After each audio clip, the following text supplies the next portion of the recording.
Good morning everyone. আশা করব তোমরা সকলেই ভালো আছো, আমিও ভালো আছি। আমার আরও একটা নতুন ব্লগে তোমাদেরকে স্বাগত জানিয়ে আমি আমার ব্লগটা শুরু করলাম। দেখতে থাকো, আই হোপ যে তোমাদের সকলের ভালো লাগবে। আজকে শুক্রবার, তো বরাবরের মতো আজকেও তোমাদের সামনে একটা ভিডিও প্রেজেন্ট করব। যদি ভালো লাগে চ্যানেলটা সাবস্ক্রাইব করে পাশে থেকো।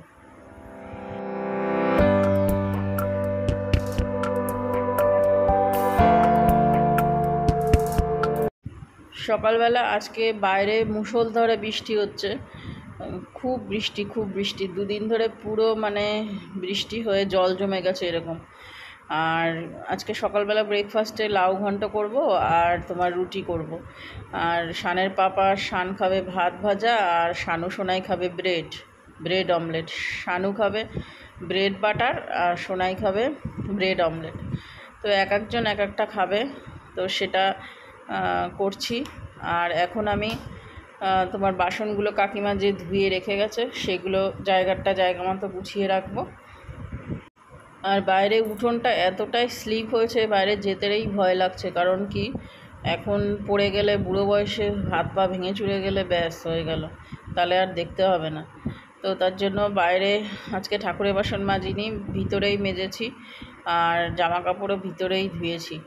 আর বাপ্পা উঠে আমি ওকে বললাম বেসিনটা একটু পরিষ্কার করতে। সাদা বেসিন তো একটুখানি দুদিন ছাড়া না পরিষ্কার করলে না তোমার নোংরা হয়ে যায়। তো তার জন্য ওকে বললাম, ঘুম থেকে উঠলো, ওকে বললাম কি একটু বেসিনটা পরিষ্কার করে নিতে। আর বাপ্পার ছোটোবেলাকার বন্ধু, এই কাতারে থাকে এই দাদা, এ নিয়ে এসছে দেখা করতে। আর বাবার শরীর খারাপ, তো সেটাই জিজ্ঞাসা করতে এসছে। আর এই যে সোনাই বেজে গেছে এখন 12টার মতো, তো এখন খাবে ব্রেড অমলেট। এটা ব্রাউন ব্রেড ছিল, বাপ্পা সকালবেলা বাজারে গেছিলো, তো ওখান থেকে নিয়ে এসছে। ব্রেড অমলেটটা হয়ে গেছে, এবারে সোনাই খাবে। সোনাই খেয়ে দিয়ে কাজে বসে গেছে। আর মা এদিকে সবজি কাটছে, কারণ মাকে বলেছি কাটতে, আমার হাতের যন্ত্রণা করছে, তো তার জন্য মাকে বললাম মা তুমি আজকে সবজিটা কেটে দাও। তো এই যে মা সব সবজি নিয়ে বসেছে কাটতে। পরিষ্কার হচ্ছে।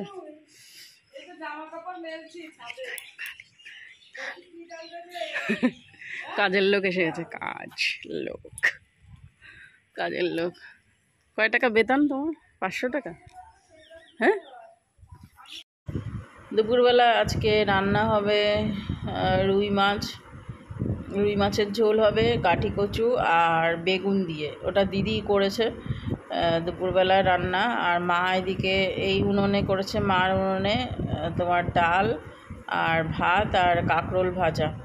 আর দুদিকেই করছি, মার এদিকেও করছি, আবার আমার ওইদিকেও করছি, কারণ বেলা অনেকটাই হয়ে গেছে। আর বেশি দেরি করলে আবার আমরা আজকে বাবাকে দেখতে যাব দুপুরবেলা বলতেই 5টার থেকে দেখতে দেবে, 5টা থেকে 1 ঘন্টা 6টা। তো সেই দেখতে যাওয়ার জন্য একটু তাড়া আছি। তো তার জন্য দুটো গ্যাস ধরানো হয়ে গেছে, মানে দুদিকের গ্যাস। এই যে দিদি বেগুনটার কাঠি কচুটা ভেজে রেখেছে, মাছও ভাজা হয়ে গেছে, আর মশলা কষানো চলছে। আর এদিকে মা ডাল করেছে, সেটাই দেখালাম। ডালটা হলো পেঁপে দিয়ে আর কাঁঠালের দানা দিয়ে, এটা দিয়ে ডাল হচ্ছে। আর যে ভাত হয়ে গেছে, ভাত উপর দিয়ে দিয়েছে। তার মধ্যে এসে গেছে ছাতাওয়ালা, তো ছাতাটা ঠিক করব। ছাতাটা ভালোই, মানে দুদিকে একটু শিকটা খুলে গেছিলো, ওর জন্য একটু ঠিক করে নেবো ছাতাওয়ালার কাছ থেকে। আর বর্ষাকালে ছাতাটাই মেন দরকার, বর্ষা বলো গরম, এই দুটো কালেই মানুষের ছাতার দরকার। আর একটা কথা আছে না, ছাতা, বর্ষাকালের ছাতা আর শীতকালের কাঁথা, এগুলো কাউকে দিতে নেই, তো সেটাই। তো যাই হোক, দুপুরবেলা খেয়ে দিয়ে আমি আর বাপ্পা বেরিয়ে গেছি, বারাসাত যাবো বাবাকে দেখতে। বৃষ্টি আজকে সকাল থেকে, তো এখন বাবাকে দেখতে যাচ্ছি। স্টেশন চাঁদপাড়া স্টেশন পুরো একদম অন্যরকম হয়ে গেছে, আমি চিনতে পারছি না, এতটাই অন্যরকম।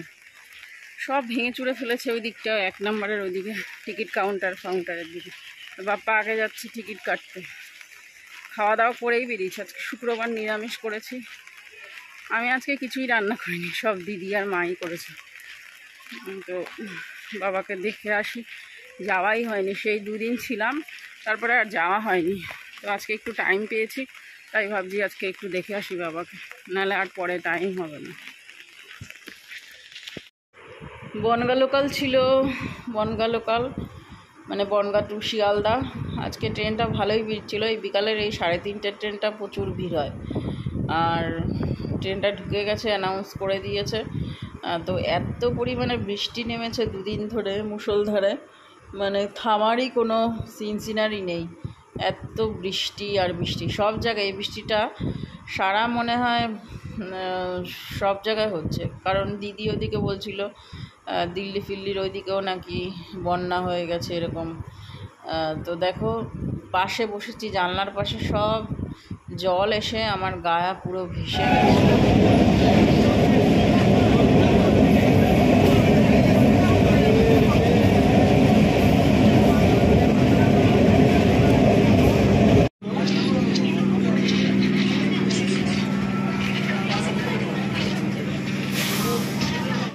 বারাসাত নামলাম, নেমে 4 নম্বর 5 নম্বরের দিকে।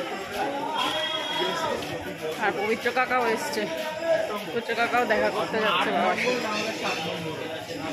হাঁপিয়ে গেছি সিঁড়ি দিয়ে উঠতে। বারাসাত নেমে তারপরে টোটোয় উঠে যাব তোমার ময়নার ওখানে বাবার হসপিটালটা, মানে নার্সিংহোমটা। তো পবিত্র কাকার সাথে দেখা হয়ে গেল অর্ধেক রাস্তায়, মানে অর্ধেক রাস্তায় বলতে বারাসাত এসেই দেখা হয়ে গেল। তো কাকাও আমাদের সাথে যাচ্ছে। আর কাকার মাও সেদিন মারা গেল, মানে আমাদের ঠাম্মা হন, উনিও সেদিন মারা গেল। কালকে ঠাম্মার কাজ ছিল, প্রচণ্ড পরিমাণে বৃষ্টি হয়েছিল কাজের দিন, তাই আজকে কাকা একটু ফ্রি হয়েছে, তাই আমাদের সাথে গেল দেখা করতে। তো রাস্তায় দেখা হয়েছিল, আমরা জানতাম না যে কাকা যাবে। তো দেখো হসপিটালে সব রুগী, সব মানে সার্জিক্যাল হসপিটাল, তো সেই পেশেন্টরা সব এখানে ভর্তি। তো আমি চুলটা একটু ছেড়ে দিয়েছিলাম, কারণ শ্যাম্পু করেছিলাম তার জন্য। তো এখানে পাশে একটা দোকান আছে, চায়ের দোকান। আমি লিকার চা খেলাম চিনি ছাড়া, আর বাপ্পা খেলো দুধ চা। তো আমরা একটু ওয়েট করছিলাম, ডাক্তারবাবু আসবেন, ওনার সাথে দেখা করব, দেখা করে তারপরে যাব। তো ডাক্তারবাবুর সাথে কথা হয়েছে, কথা হলো বাপ্পার, ও কথা টথা বলে তারপরে আমরা ট্রেনে উঠে গেছি। আর আসার সময় ট্রেনটা এতটাই ফাঁকা ছিল যে শুয়ে বসে আসাই যেতে পারতো, বুঝতে পারলে, এতটাই ফাঁকা। কারণ এখন অনেকটাই রাত হয়ে গেছে, 8:30 পৌনে 9টা বাজে, তার জন্য পুরো ট্রেনটা ফাঁকা। দেখো পুরো ফাঁকা ট্রেন, মনে হচ্ছে শুয়েই পড়ি। আর আমার পাচ্ছিল ঘুম প্রচণ্ড, আর বাইরে সেই সঙ্গে ওয়েদারটাও সুন্দর ছিল, ঠান্ডা ঠান্ডা ওয়েদার। তো নেমে গেছি চাঁদপাড়া স্টেশনে। আর এখানে শিয়ালদা লোকাল যাচ্ছে, আর বাপ্পা আগে আগে যাচ্ছে, আর আমি পিছনে পিছনে ভিডিও করতে করতে যাচ্ছি। বর্ষাকালটা আমার কাছে খুব একটা ভালো লাগে না, বিরক্ত, একদম বিরক্তকাল। তবে এতদিন যে বৃষ্টি হয়নি সেটার থেকে একটু রেহাই পেয়েছি, আর এতদিন যা গরম ছিল সেটার প্রভাব থেকে একটু আরামদায়ক হয়েছে। ছুঁচো আটকা পড়েছে, ইঁদুরের থেকে এখন ছুঁচোয় চলে এসছে। এগুলো কিন্তু ফেলে দেবা না, এগুলো মেরে ফেলো, ফেলে দিলে ও চলে আসবে আবার। দেখো এই যে ফেলতে যাচ্ছে এখন এসে। বাবাকে দেখে এখন আসলাম, এসে চাটা করে খেলাম। আর দিদি মা ওইদিকে দুপুরে রান্না ছিল, শুধু ভাতটা মা করেছে, আর দিদি তরকারি গরম করেছে। তো আমি উপরের ঘরে এসেছি, এখন বাজে 10:30, একটু ঘুমাবো, মানে ঘুমাবো কি একটুখানি এই যে নিচে শোবো, গড়াগড়ি করবো, তারপরে একটুখানি ঘুম থেকে উঠে তারপরে ওদের খেতে দেবো। এখন তো ওরা খাবে না, সবেও নাকি সন্ধ্যাবেলায় এগরোল খেয়েছে। তো যাই হোক এখন কিছু খাবে না, যখন খাবে তখন ভাত বেড়ে দেবো। আর আমি আজকে ভাবছি রুটি করবো না, ভাল লাগছে না। সারা দিন মানে একটুখানি না শুলে না দুপুরবেলা ভালোই লাগে না, একটুখানি গড়াগড়ি করলে তাও ভালো লাগে। শুই না শুই ঘরের মধ্যে থাকলেও অনেক একটা, কোথাও জার্নি করা মানে, কোথাও যাওয়া মানেই প্রচণ্ড জার্নি হয়ে যায়। তো বাবাকে দেখে আসলাম সেরকম, মানে জিভটা কথা বলছি যখন, ডাকছি বাবাকে, বাবা আমি তোমার বড় বৌমা, যখন এরকমভাবে ডাকছি তখন চোখটা হালকা করে খুলছে, দিয়ে বন্ধ হয়ে যাচ্ছে। একেবারে যে খুলে রাখছে তা না, হালকা খুলছে, বন্ধ করে দিচ্ছে। আর জিভে এরম এরম করছে, মনে হচ্ছে কথা বলার চেষ্টা করছে। তো ডাক্তার বললেন যে হবে ইমপ্রুভ, একটু দেরি হবে এই আর কি। চলে পরে আবার কথা বলবো। আর ওই যে শান মোবাইল নিয়ে সারাক্ষণ সকাল থেকে রাত পর্যন্ত গুজুর গুজুর করবে। এখন এই যে মলমটা লাগাবো, এটা হাতে আঙুলে লাগানোর জন্য দিয়েছিল, তো এটা লাগাবো, লাগিয়ে তারপরে ঘুমাবো। তো চেহারাটা আমার এই কদিনে অনেকটা খারাপ হয়ে গেছে। তো চলো আজকের মতো ব্লগটা এখানেই এন্ড করছি। নেক্সট ব্লগে দেখাবো, ততক্ষণের জন্য তোমরা সবাই সুস্থ থেকো, সাবধানে থেকো, আর অবশ্যই ভালো থেকো। Tata, bye, good night.